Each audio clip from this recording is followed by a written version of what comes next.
Todos los cristianos vivimos en una tensión constante. Por un lado, entendemos que tenemos un pasaporte, una nacionalidad que no es de este mundo. Tenemos una ciudadanía que es celestial. Pero también entendemos que nuestro pasaporte tiene un visado, y ese visado es de la tierra. Entonces tenemos un pasaporte que es del cielo, pero nuestra residencia está aquí en esta tierra. Y esa es una paradoja que tenemos que enfrentar todos los días. Cómo vivir nuestra vida sabiendo de que nuestro futuro está allí, pero que nuestro presente se encuentra en este lugar. Nuestra nueva identidad, esa identidad que Dios nos ha dado como hijos suyos, a nosotros nos lleva a vivir nuestra vida aquí en la tierra con obligaciones.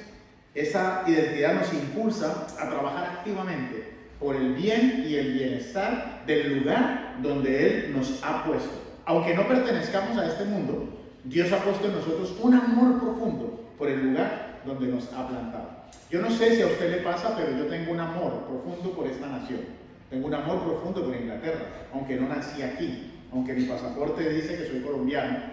Es el lugar donde Dios me ha plantado, donde Dios me ha puesto. Por lo tanto, Dios pone en nosotros esa responsabilidad en función del amor que Él ha dado, que nos ha dado a nosotros por el lugar donde nos ha puesto. Nuestra mayor responsabilidad en este lugar es conducirnos con fidelidad, obedeciendo las autoridades terrenales, pero sabiendo que nuestra lealtad suprema se la debemos a Dios, que es el Señor soberano de nuestras vidas. Entonces, ¿cómo podemos mantenernos firmes aquí en este mundo que es hostil para nosotros y que es contrario a todos los principios y los mandamientos de Dios? Yo no sé si usted alguna vez se lo ha preguntado.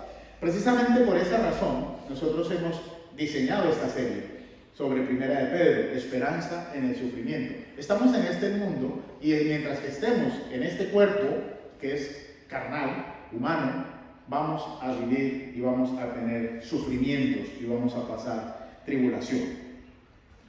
Yo quisiera responder, es mi deseo, esa pregunta: ¿cómo hacemos para vivir en este lugar? En el desarrollo de este sermón. Hoy vamos a centrarnos en 1 de Pedro, capítulo 2, versículos 11 al 17. Y en este pasaje vamos a ver que Pedro le da instrucciones a los lectores de la carta y obviamente a nosotros que estamos estudiando la carta, en la forma en la que nosotros los creyentes debemos comportarnos como individuos que pertenecemos a una comunidad de fe, pero también como ciudadanos de un lugar o de un país en el cual Él nos ha puesto.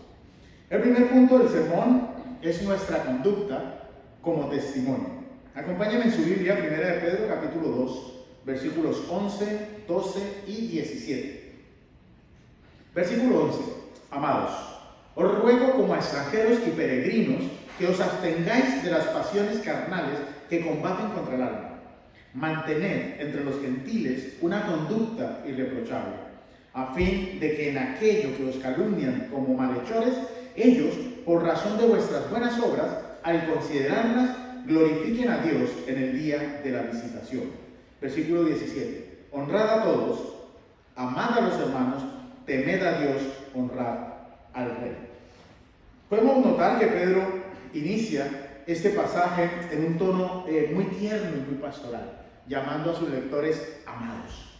Y en ese mismo tono les recuerda que los hermanos ya no son extranjeros, sino que son peregrinos en esa tierra.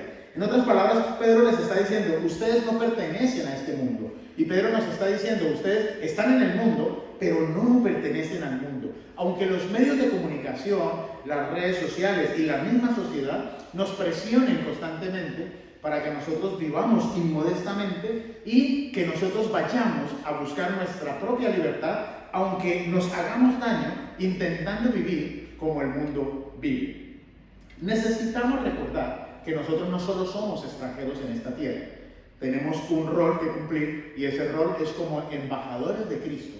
Por lo tanto, no nos olvidemos que no nos representamos a nosotros mismos. Nosotros representamos al Rey de Reyes, al Señor de Señores. Nosotros representamos a Jesucristo aquí en la tierra. El eslogan de nuestra iglesia es ser la imagen visible del Dios invisible aquí en la tierra. Y ese es nuestro llamado, que nosotros podamos representar al Señor en todas las cosas que nosotros hagamos. Pedro hasta aquí había mostrado una gran preocupación sobre la relación entre los creyentes. Pero parece ser que ahora a Pedro le preocupa la relación de los creyentes con el resto del mundo exterior, con el resto de las personas que los rodean. Y entonces les da 3 instrucciones con respecto a la conducta que debe caracterizar a cada uno de los que nos consideramos verdaderos creyentes. La primera instrucción es abstenerse de las pasiones de la carne. En el versículo 11, Pedro advierte que hay deseos carnales que batallan contra el alma. Si nosotros hemos consagrado nuestra vida a Dios, si la hemos realmente consagrado, estarán de acuerdo conmigo y con Pedro que libramos una lucha constante entre las cosas que tenemos que hacer y no hacemos, y las cosas que no tenemos que hacer y que terminamos haciendo. Yo no sé si solamente me pasa a mí que tengo esa lucha. Nos encontramos pensando si las nuevas tendencias del mundo encajan con nuestra fe. O quizás si es pecado escuchar música secular.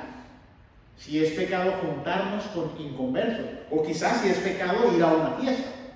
Y constantemente el mundo nos está bombardeando con invitaciones a pecar. Cada vez que nosotros abrimos nuestro teléfono, cada vez que nosotros abrimos el computador, cada vez que nosotros abrimos las redes sociales, encontramos formas en las que el mundo nos invita a pecar.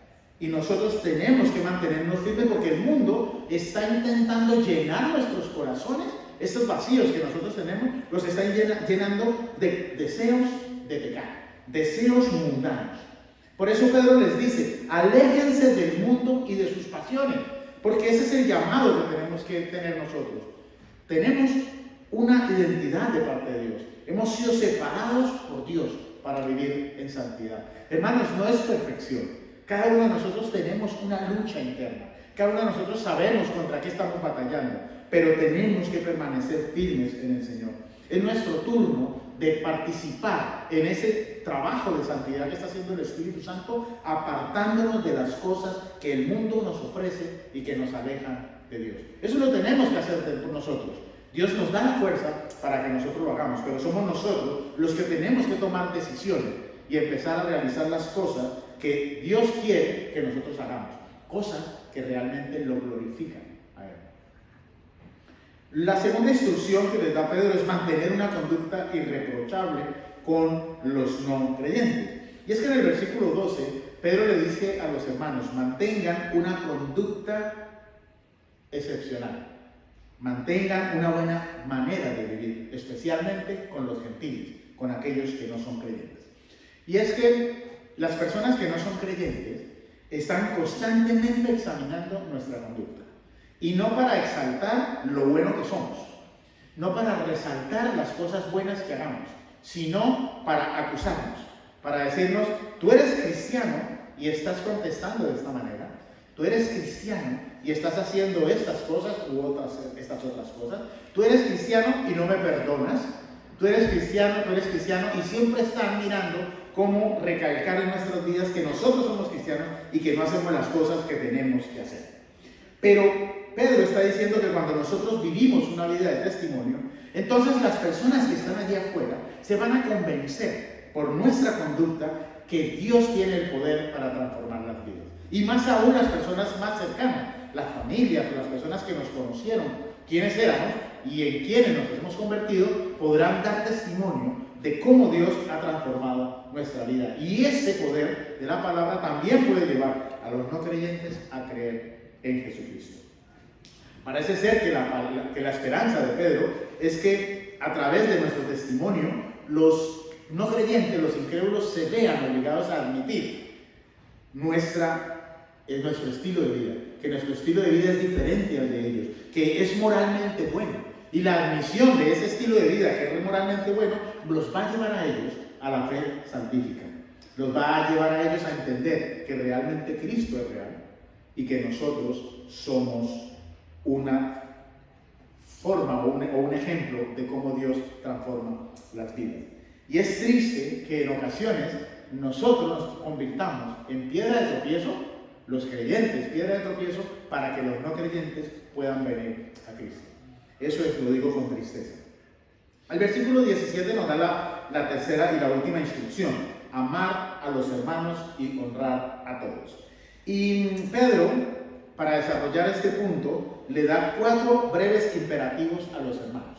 4 breves imperativos para establecer principios que si las personas y nosotros mismos los siguiéramos, seguramente la humanidad sería mucho mejor. Pedro les dice, primero, honrar a todos. Y esto es un llamado a honrar a todas las personas y a respetar a todas las personas. Y me encanta siempre la Biblia porque cuando dice todas no excluye a ninguno. Todas las personas deben ser tratadas con la misma dignidad y el mismo respeto. Todas. Nosotros los creyentes no tenemos autoridad ni libertad de parte de Dios para menospreciar a otra persona. Incluyendo los pecadores, merecen de nosotros respeto.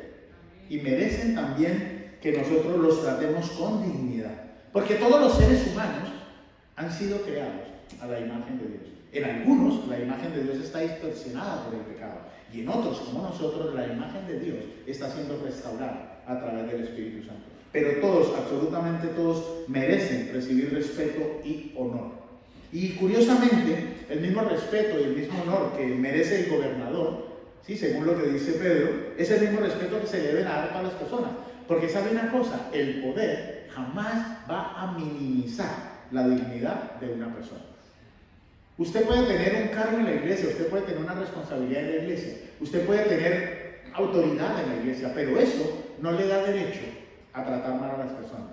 Eso no le da derecho a menospreciar absolutamente a nadie. Delante de Dios, todos nosotros somos iguales. Todos, absolutamente a todos. Por eso Pablo, en Filipenses capítulo 2, versículo 3, exhorta a los hermanos y les dice, nada hagáis por egoísmo o por vanagloria, sino que con actitud humilde, cada uno de vosotros considere al otro como más importante que a sí mismo. Que a sí mismo. Perdón. Pablo está diciendo que nosotros necesitamos vivir humildemente, viendo a los demás como superiores a nosotros, dándoles la estima que merecen, como seres humanos que han sido creados a la imagen de Dios. Y ese es un gran problema muchas veces para nosotros, porque pensamos que las demás personas, o sea, que nosotros al ser creyentes hemos llegado a una altura y una estatura y creemos que ya estamos sobre las nubes, que ya podemos caminar sobre el agua, que estamos en un nivel de santidad que nos permite a nosotros mirar a las personas por debajo del hombro. Pero Pedro está diciendo que nosotros debemos honrar a todas las personas. Lo segundo que les dice es amar a los hermanos, es el segundo imperativo. Y Pedro está dando una orden de parte de Dios, amar a todos los hermanos. Pedro no se lo está inventando, eso está en la Biblia. Porque entre nosotros los hermanos existe un vínculo especial que trasciende absolutamente todo. Y ese vínculo se llama la familia. Usted y yo somos familia, aunque no le guste. Aunque no le guste. Los dos somos hermanos. Y no porque usted me haya escogido a mí, y no porque yo lo haya escogido a usted, no nos cansaremos de decirlo en este púlpito. Dios nos puso en este lugar. Dios nos adoptó. Nosotros los hijos no escogemos los padres. Los padres escogen los hijos. Y Dios lo escogió a usted, me escogió a mí, para que nosotros seamos hermanos. Jesucristo dijo en Juan 13, versículo 35, que en esto conocerán que sois mis discípulos, si os tenéis amor los unos a los otros. El amor es el vínculo perfecto. El amor es lo que nos une a nosotros. Lo dijimos la semana pasada. No nos amamos por lo buenos que somos, no nos amamos por lo guapos que somos, no nos amamos por el bien que nos hagan o porque nos amen. Los amamos porque Dios nos manda a amarnos. Punto. La cita. Dios nos manda a amarnos y nos tenemos que amar. Somos parte de la familia de Dios, a pesar de las tensiones y las dificultades que la relación pueda ocasionar. Dios en su soberanía puso a la persona que usted tiene al lado, la puso a su lado, en su soberanía. Y nosotros, como creyentes, ninguno de nosotros tiene derecho alguno en despreciar a cualquiera de los hermanos que Dios escogió. No los podemos menospreciar, tenemos que amarlos. Pero claro, es que este mandamiento exige una actitud especial, porque las relaciones con la gente del mundo, ¿sí?, se basa en reglas de buena conducta. Entonces nosotros nos portamos bien con las personas que se portan bien, ¿sí?, es lo que el mundo dice. Pero claro, el cumplimiento de las reglas del Señor es diferente, porque en la iglesia amarnos involucra perdonarnos. Y en muchas ocasiones perdonarnos involucra el que nosotros nos humillemos. Y ahí es donde empieza el tema. ¿Por qué? Porque nadie quiere humillar, nadie quiere renunciar a su orgullo. Yo hablaba con una hermana, no de esta iglesia, de la otra iglesia, y me decía, es que usted no sabe lo que me hizo. Digo, no sé lo que le hizo, pero la Biblia nos manda a amarnos incondicionalmente, no hay condiciones para amarnos. Sí, pero ella hizo un acercamiento a hablar conmigo, pero en ella no había perdón ni arrepentimiento. Le digo, pero es que en la Biblia en ninguna parte nos dice que nosotros tenemos que perdonar si la persona viene arrepentida o si la persona en su cara nos muestra una cara de arrepentimiento. Dios nos manda a perdonar a las personas. Y es que nos manda a perdonar de la misma manera en la que Él nos perdona a nosotros. Y es que Dios nos perdonó a nosotros, nos escogió, aún sin que nosotros nos acercásemos a Él a pedirle perdón. Puso sus ojos en nosotros, nos mostró misericordia, pero nuestro orgullo no nos deja, porque claro, nosotros tenemos que renunciar a ese orgullo para poder perdonar a las demás personas. Tenemos que renunciar a nuestros deseos. Nuestros deseos es que las personas vengan arrepentidas y si es posible que entren por esa puerta de rodillas hasta donde estoy yo con lágrimas en los ojos para yo extenderles mi perdón. Pero si nosotros no renunciamos al orgullo y no nos humillamos delante del Señor y no reconocemos a las otras personas como superiores a nosotras, entonces jamás vamos a poder obedecer al Señor. No vamos a poder amar a las demás personas como Él dice que los tenemos que amar. El tercer y cuarto imperativo los voy a poner juntos: temer a Dios y honrar al Rey. Y los pongo juntos porque es muy curioso que Pedro los pone en un contraste: temer a Dios y honrar al Rey. Porque nosotros los creyentes, especialmente en este país que hay monarquía, debemos mostrarle respeto al Rey por su cara. Ningún creyente está llamado a hacer memes, no sé si saben lo que son memes, ni a hacer burla o a hacer algo cómico del Rey, de una autoridad, por muy malo que sea. O sea, nosotros debemos orar por ellos y debemos respetarlos por el cargo que desempeñan. Pero no debemos hacerlo por temor. Lo hacemos por amor a Dios. Como amamos a Dios, entonces nos sujetamos a las autoridades que Él ha puesto. Pedro ve nuestra vida como un conjunto de aspectos que juntos hacen parte de nuestro testimonio.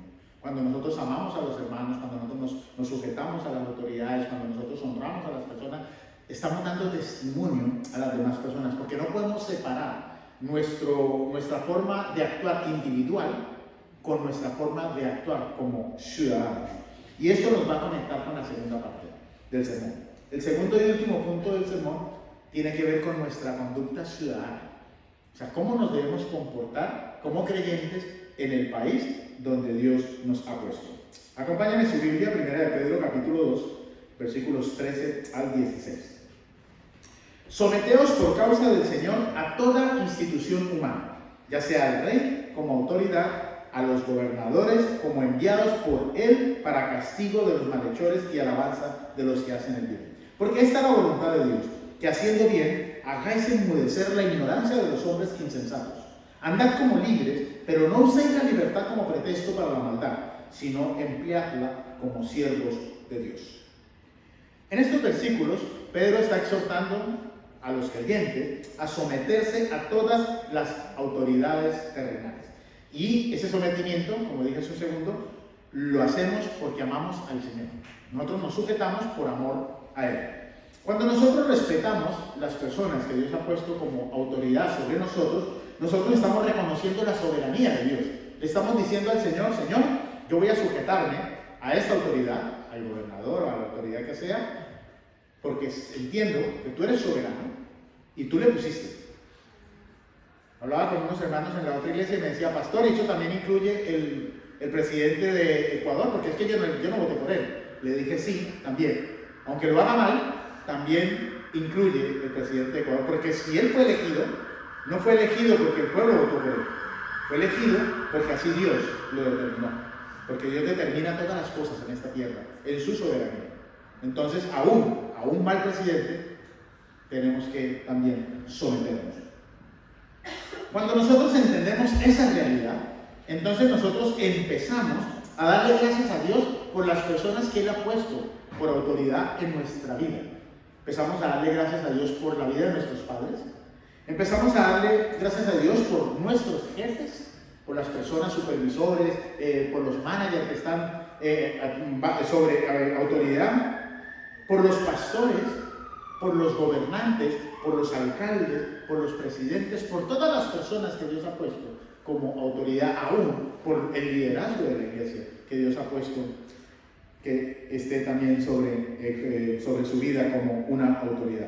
Porque el propósito de Pedro es que como cristianos nosotros nos sometamos a las autoridades, porque esa obediencia es un reflejo de nuestro amor por Dios. Y cuando nosotros reflejamos el amor por Dios, entonces estamos agradando a Dios.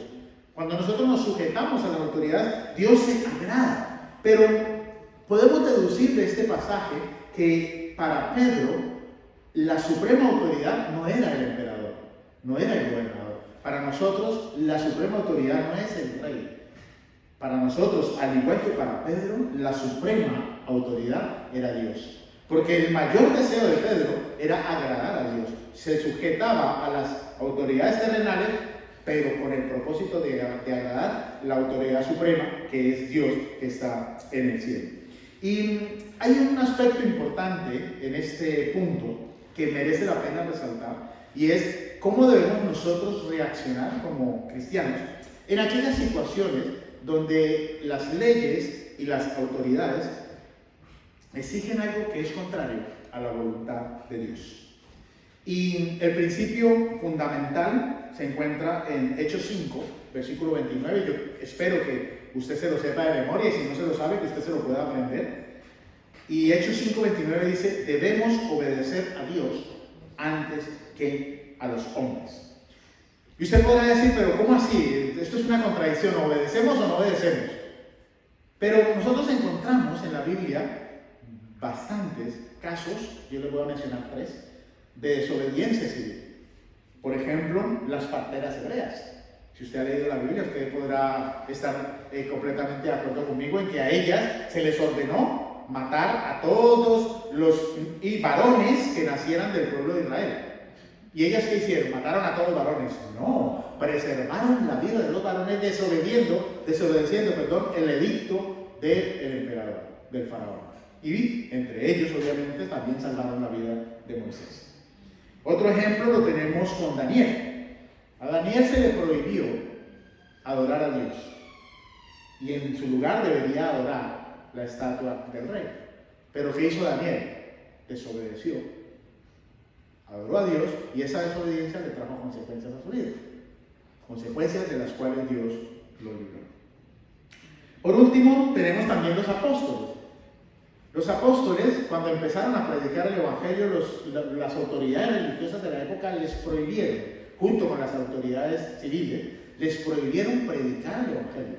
Pero aún así, ellos predicaron el evangelio. Aunque eso les costó la muerte a algunos y les costó la cárcel a otros.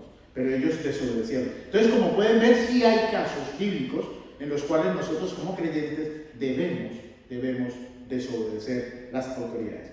Pero debemos discernir. Para eso necesitamos el Espíritu Santo. ¿Cuándo es el momento de realizar una desobediencia civil cristiana? Y debemos considerar 2 situaciones principales. Una es cuando se nos ordena pecar directamente. ¿Sí? Por ejemplo, un médico cristiano se le ordena realizar una eutanasia. Se puede negar, aunque eso le cueste el puesto de trabajo, pero se puede negar. Un empleado que el jefe le pide falsificar documentos, se puede negar, aunque eso le cueste su trabajo, pero se puede negar. Un funcionario al que se le ordena discriminar racialmente a las personas que van a la empresa o a determinado lugar para recibir, puede ser consejo, para recibir un servicio. Entonces, como usted es de una raza, o como usted es de una religión, o como usted es de un lugar, entonces a usted no lo atiende. Eso pasa. También nos podemos negar. Y el segundo caso es cuando se nos prohíbe obedecer mandatos claros de Dios. El ejemplo más común que se me viene a mi cabeza en este momento es el COVID-19. Yo creo que todos los que estamos aquí tenemos edad suficiente como para haber vivido de primera mano el COVID. Ninguno tiene aquí menos de 4 años, o sea que creo que todos lo pasamos. Durante el COVID hubieron restricciones, prohibiciones de congregacionales, de congregarnos, de reunirnos como iglesia. Pero hubieron iglesias que desobedecieron esa orden. Y aunque mantuvieron distancias, aunque mantuvieron todas las precauciones sanitarias que existían, siguieron reuniéndose. En algunos casos, algunas tuvieron que enfrentar multas económicas, pero las pagaron gustosas. Las pagaron porque pudieron adorar a Dios, desobedeciendo lo que la ley civil decía. Durante ese tiempo no dejaron de orar por las autoridades. No salieron a la calle a protestar, ni a tirar piedras, ni a quemar buses, como hacen en algunos países. Siguieron orando, sabiendo de que todas las cosas estaban bajo el control del Señor. Y luego regresaron obviamente a la obediencia plena cuando las restricciones fueron levantadas. La obediencia cristiana debe ser una característica de los creyentes. Obedecemos a Dios, pero también debemos obedecer a las autoridades. Y si nosotros vamos a desobedecer, si queremos hacer una desobediencia civil cristiana, debe caracterizarse por respeto y mansedumbre, nunca por rebeldía ni violencia. No podemos salir a tirar piedras, me lo preguntaban esta mañana también unos hermanos. ¿Y será que podemos protestar? No, claro, usted puede protestar. De hecho, aquí hay protestas, por ejemplo, a favor del aborto. Y en algunos países usted puede salir perfectamente a esas marchas, a esas protestas. Pero no le está permitido romper escaparates, ni quemar automóviles, ni estar violentos con la policía. Eso no se nos está permitido. De eso no podemos participar. Es importante recordar que la desobediencia civil nunca debe motivarse por nuestras motivaciones personales, valga la redundancia, por nuestras preferencias políticas o por nuestros desacuerdos menores. No podemos hacer una desobediencia civil porque hay algo que no nos gusta. Lo tenemos que hacer como cristianos solamente cuando existe un conflicto entre las leyes civiles y las leyes de Dios. Cuando nosotros encontramos un conflicto irreconciliable y directo entre lo que Dios dice en la palabra y lo que las personas están queriéndonos imponer. Y un ejemplo muy claro es todo lo que está pasando con las leyes de la ideología de género, con todas las leyes del LGTBQ, etc. O sea, todas esas cosas que se están imponiendo, nosotros como cristianos estamos llamados a no aceptar. Y una de las cosas que hablaba yo con los hermanos esta mañana y por las cuales yo le doy gloria al Señor, es que nosotros como pastores no tenemos autoridad para casar. Y eso es una ventaja y es una bendición, porque entonces yo como pastor tendría que hacer una desobediencia civil si entra por esta puerta una pareja de homosexuales y quieren que yo los case. Tendría que entrar en desobediencia civil, aunque eso a mí me cueste la cárcel. Pero gloria a Dios, no tenemos esa autorización de parte de las leyes civiles de este país. Y yo le doy gloria al Señor por eso, porque no nos encontramos en esa situación. Los colegios, cada día los niños están siendo adoctrinados sobre la ideología de género, el que puedan escoger lo que ellos quieren ser. Se les están enseñando cosas que son contrarias a la palabra de Dios. Y no, lo peor de todo es que no hay opciones.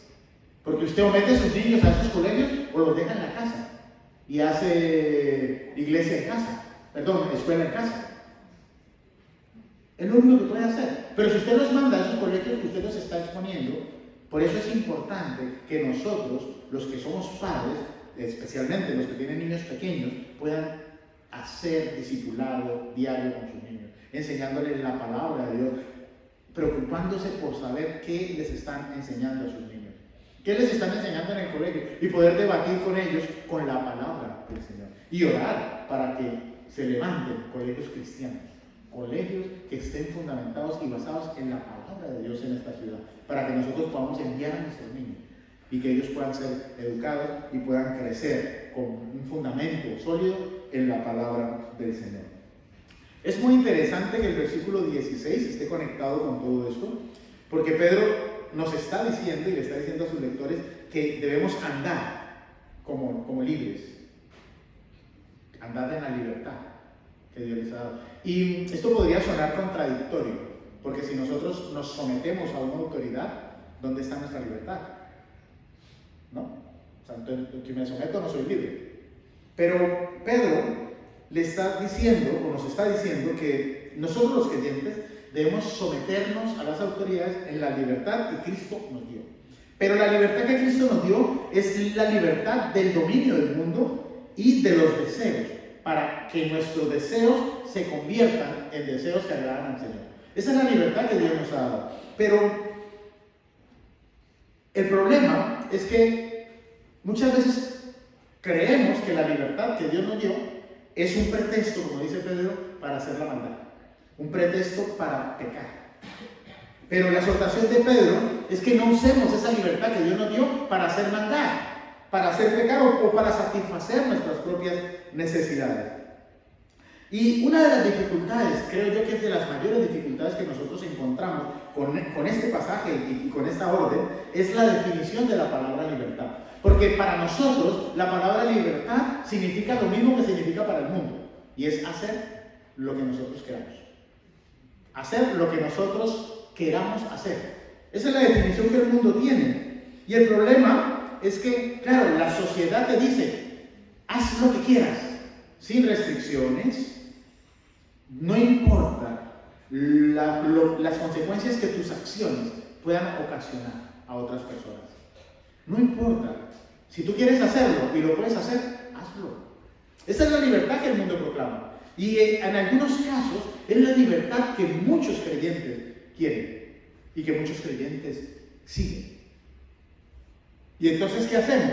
Entramos en adulterio porque queremos satisfacernos a nosotros mismos. Y no nos importa cómo se sientan nuestras esposas.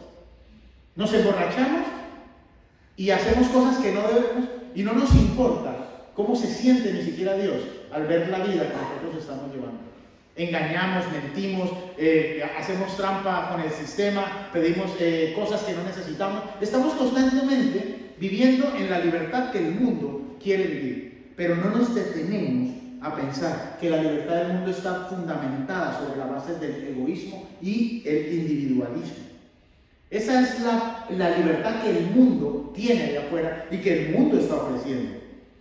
Pero Pedro nos está diciendo que para un creyente la verdadera libertad no se encuentra en hacer lo que nuestro corazón pecaminoso quiere hacer. Porque nuestro corazón corrompido desea lo malo. Nuestro corazón está inclinado a hacer las cosas que no debemos hacer. Y esa es la lucha que tenemos siempre y tenemos constantemente, y todos los días nos vamos a encontrar con esa paradoja. Y entonces la pregunta sería, bueno, pastor, ¿y somos libres o no? Al final, ¿que somos libres o no somos libres? Hermanos, sí somos libres, pero libres del pecado, libres del dominio de Satanás. Ya no estamos encadenados. Nosotros pasamos de esclavitud a servicio. Dios nos libertó de la esclavitud de Satanás para que nos convirtiéramos en sus siervos. Y la diferencia es que el esclavo hace las cosas porque le obligan a hacer las cosas. Pero el siervo hace las cosas por amor. Y nosotros todo lo que hacemos, nuestros deseos, nuestro servicio, nuestra mente, debe estar dirigida hacia Dios. Porque cuando nosotros entendemos esto, entonces nuestro corazón va a estar gozoso en la libertad que Jesucristo nos dio para poder servir. Nosotros servimos al Señor con libertad, no lo hacemos por obligación, por obligación. Hermanos, yo encuentro gozo en el servicio del Señor. Estuve en el esta mañana, me levanté a las 7 de la mañana, quizás llegue a mi casa a las 6, a las 7, pero yo encuentro gozo en lo que yo hago los domingos. Yo no sé ustedes si encuentran o no encuentran gozo en lo que hacen el domingo, pero debemos encontrar gozo en venir aquí los domingos a disfrutar de esto, a estar con los hermanos, a conocer personas, a saber cómo le está yendo a las personas. Eso nos tiene que llenar de gozo. Hay muchas cosas que podríamos estar haciendo un domingo por la tarde, y ahora que viene el buen tiempo, con mayor razón. pero hemos escogido la mejor parte, que es estar aquí con los hermanos, para poder disfrutar de la palabra de Dios, poder disfrutar de esa coinonía, de ese hermanamiento que nos une, esa hermandad. De eso se trata la libertad que el Señor nos da. Reflejar el carácter de Dios a otros, que nuestras obras sean un reflejo del amor de Dios y de su misericordia. Nosotros tenemos que ver aún a los pecadores con amor y misericordia. No debemos restregarles en la cara que nosotros estamos en un camino y que ellos están en otro. Debemos amarlos, predicarles el Evangelio en todo tiempo, orar, para que, si es la voluntad del Señor, esa fe salvífica que un día nos resplandeció a nosotros, también les pueda resplandecer a ellos y que ellos también puedan ser alcanzados por el Señor. ¿Cómo debe cambiar este sermón nuestra conducta, nuestra manera de comportarnos y nuestro testimonio ante las demás personas? En lo personal y comunitario, abstenernos de los deseos carnales. En algunas ocasiones esos deseos están por encima de nuestras fuerzas, pero con el poder del Espíritu Santo vamos a poder vencer. El Espíritu Santo nos da las fuerzas a través de la palabra, nos da las fuerzas a través de la comunión con Él, para poder nosotros vivir conforme a los deseos del Espíritu y no satisfacer los deseos de la carne. Que podamos mantener una conducta irreprochable para que las personas que nos conozcan puedan acercarse a Cristo. Que no nos vean como una piedra de tropiezo para ellos, sino que al contrario, ellos anhelen tener lo que nosotros tenemos, que es a Cristo viviendo y habitando dentro de nosotros. Que nosotros vivamos en temor a Dios, honrando a todas las personas, sabiendo de que todas las personas merecen respeto. Todas las personas deben ser respetadas, especialmente los hermanos en Cristo. No tenemos ningún derecho en despreciar a alguno, porque todos han sido rescatados por el Señor. En cuanto al gobierno, someternos a las autoridades establecidas por el Señor, hacerlo siempre en amor y en temor a Dios. Nos sometemos siempre y cuando esas leyes no vayan en contra de lo que Dios estipula en su palabra. Y por último, usar nuestra libertad para lo que Dios nos la dio, que es para servirle, y no para que nosotros vayamos y hagamos cosas que no debemos. Jamás usar nuestra libertad para añadir maldad. Y este es el mensaje de Dios para nuestra vida en esta tarde. Espero que su corazón haya estado receptivo para esta palabra y que nosotros podamos, a través de la semana, poder reflexionar y sobre todo ponerla por obra.